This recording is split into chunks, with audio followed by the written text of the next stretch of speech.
I'm gonna say something insane. The 1994 Street Fighter movie is not a traditionally good movie. It's not even trying to be. And yet, somehow, it's absolute cinema. Not award season cinema. It's 2 a.m. and you're having the best time cinema. Exactly.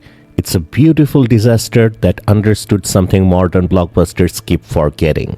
Entertain first. And it's the perfect time to revisit it because a new live-action Street Fighter movie is set for October 16, 2026. And by the way, if you enjoy these types of videos, please like and subscribe for more. So today's plan is simple. We'll talk about what the 1994 movie actually is, we'll recap the plot cleanly, and then we'll break down why it was a real success back then, despite the obvious flaws. And we are shouting out Raúl Juliá throughout the whole video, because this movie isn't carried by craft, it's carried by one man deciding he's performing for the gods. Raúl Juliá as Bison is not just a performance, it's a public service. Also worth mentioning that despite battling stomach cancer at the time, from which he passed away after the shoot was complete, he took on this role at the request of his kids, who were huge fans of the Street Fighter games. First, context. This is a video game movie from the era when studios thought adaptation meant grab the brand name, grab a few costumes, then do whatever genre you feel like. And what genre did Street Fighter 1994 pick? Not a tournament movie, not a pure martial arts showcase, it picked international hostage crisis / warzone action comedy. Which immediately explains why people argue about it. Because if you came for the game, you're like, where's the tournament? But if you came for 90s chaos, you're like, yes, put Kyle in a war room, put Kylie Minogue in a beret, give me the nonsense. Let's talk casting, because it's extremely 1994. Jean-Claude Van Damme as Guile, Ming-Na Wen as Chun-Li, Kylie Minogue as Cammy, and the crown jewel, Raúl Juliá as the villain M. Bison.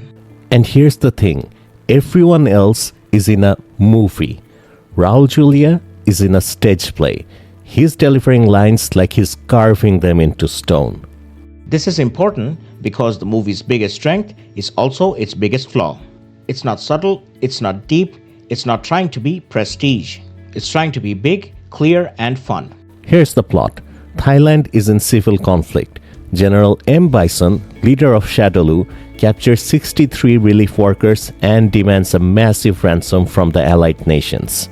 Colonel Guile refuses the ransom, announces he's going to take Bison down, and starts a military operation to locate and raid Bison's base while the hostage deadline ticks down. Meanwhile, Ryu and Ken are con artists and fighters who try to scam arms dealer Sagat by selling fake weapons. That goes sideways. Guile's forces get involved, and instead of throwing them away, Guile essentially turns them into messy undercover assets. Get close to Sagat because Sagat supplies Bison. Then you've got Chun-Li, presented as a reporter here, but in reality, she's on a revenge mission. She teams up with E Honda and Balrog, and their goal is simple: get inside Bison's world and end him personally. Bison also has a science project. He forces Dalsim to work on a super soldier program. Guile's friend Charlie gets taken into that project, leading to the movie's version of Blanca. All storylines converge at Bison's base. Guile launches the raid. Undercover plans collapse into chaos. Personal revenge plots collide with military objectives. And the whole thing ends in an all-out assault where everybody finally gets their Street Fighter moment, even if the choreography doesn't always cooperate. And above it all, Bison is just vibing like an evil dictator in a Saturday morning cartoon, and Raúl Juliá is selling it like the role of his lifetime. Now let's be honest, the fighting is bad in a lot of places. Not bad in a charming way, bad like two stunt teams met each other 5 minutes ago. The tone is also unstable. One scene is war drama, one scene is slapstick, and one scene is cartoon villain theater. And critics didn't hold back. This movie's reputation is not kind. But the movie does something modern movies refuses to do. It doesn't stop every 10 minutes to prove how smart it is. It doesn't push a heavy message. It doesn't lecture. It doesn't build a cinematic universe. No cliffhanger. No phase 2. No mid-credits shot of a shadowy fighter watching monitors like, "Initiate Project Shadaloo."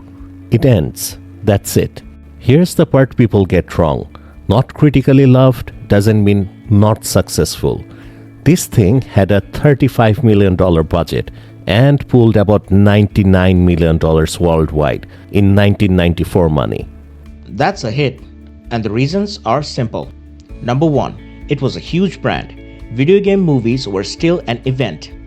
Number 2, the cast was remarkable. Van Damme alone was a selling point, and the ensemble felt like a pop culture collage. And finally, the villain was clean. No tragic complexity. He wasn't misunderstood. Bison is just pure evil. And here's a key talking point. Modern movies are obsessed with making villains relatable. But Bison isn't relatable. He's cartoonishly evil. And it works because the movie isn't pretending to be grounded realism. Also, the movie isn't trying to deliver a thesis. It's not about society. It's about watching characters you recognize do big dumb stuff fast. And that's why Raúl Juliá is so important here, because he understood the assignment. If the movie is going to be ridiculous, then the villain should be iconic.